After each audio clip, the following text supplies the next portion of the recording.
Baiklah, nama saya Dimas Gasana dan Putra. Saya akan menjelaskan apa itu pengertian kepailitan dan dasar hukum kepailitan. Pailit dapat diartikan debitor dalam keadaan berhenti membayar hutang karena tidak mampu. Kata pailit dapat juga diartikan sebagai bangkrut.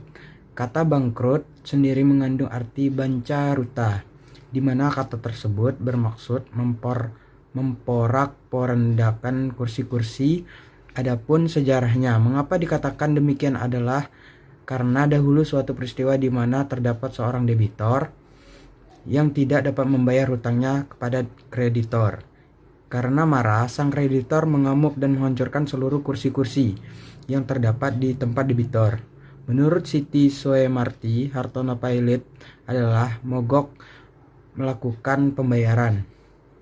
Sedangkan pengertian kepailitan berdasarkan Pasal 1 Angka 1 Undang-Undang Nomor 37 Tahun 2004 adalah sita umum terhadap semua kekayaan debitor pailit yang pengurusan dan pemberesannya dilakukan oleh seorang kurator di bawah pengawasan hakim pengawas sebagaimana yang diatur oleh undang-undang. Kartono sendiri memberikan pengertian bahwa kepailitan adalah sita umum dan eksekutif terhadap semua kekayaan debitor untuk kepentingan semua kreditornya. Terminologi kepailitan dalam sistem hukum Anglo-Saxon dikenal dengan kata bangkrut. Adapun hal itu berarti keadaan tidak mampu membayar hutang di mana semua harta kekayaan yang berhutang diambil oleh penagih atau perseru-perseru sejarah dan perkembangan aturan kepailitan di Indonesia. Sejarah masuknya aturan-aturan kepailitan di Indonesia sejalan dengan masuknya Wetboek van Koophandel atau KUHD ke Indonesia. Adapun hal tersebut dikarenakan peraturan mengenai kepailitan sebelumnya terdapat dalam buku 3 KUHD.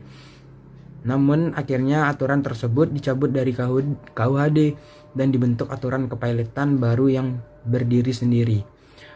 Aturan mengenai kepailitan tersebut disebut dengan Veiligheid-Menverordening yang berlaku berdasarkan Stadsblad nomor 276 tahun 1905 dan Stadsblad nomor 348 tahun 1906. Arti kata Veiligheid-Menverordening itu sendiri di antara para sarjana Indonesia diartikan sangat beragam. Ada yang menerjemahkan kata ini dengan peraturan kepailitan. Akan tetapi, Subekti dan G. Rosidibio melalui karyanya yang merupakan acuan banyak kalangan akademisi menyatakan bahwa Veiligheid-Menverordening itu dapat diterjemahkan sebagai Undang-Undang Kepailitan UU-PK. Baiklah, saya akan melanjutkan apa itu dasar hukum atau pengaturan kepailitan di Indonesia. Adapun pengaturan mengenai kepailitan di Indonesia dapat dilihat dalam beberapa ketentuan antara lain Undang-Undang Nomor 37 Tahun 2004 tentang kepailitan dan penundaan kewajiban pembayaran. Yang kedua, Undang-Undang Nomor 40 Tahun 2007 tentang perseroan terbatas.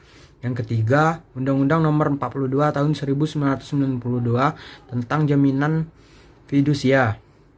Yang keempat, pasal-pasal yang terdapat dalam Kitab Undang-Undang Hukum Perdata atau BW yaitu pasal 1131 sampai 1134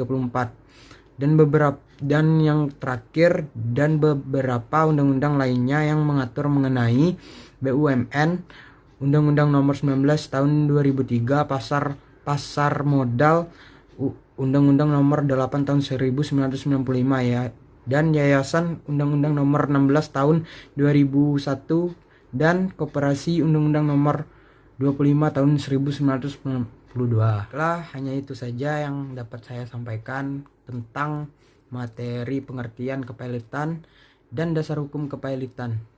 Terima kasih. Wassalamualaikum warahmatullahi wabarakatuh.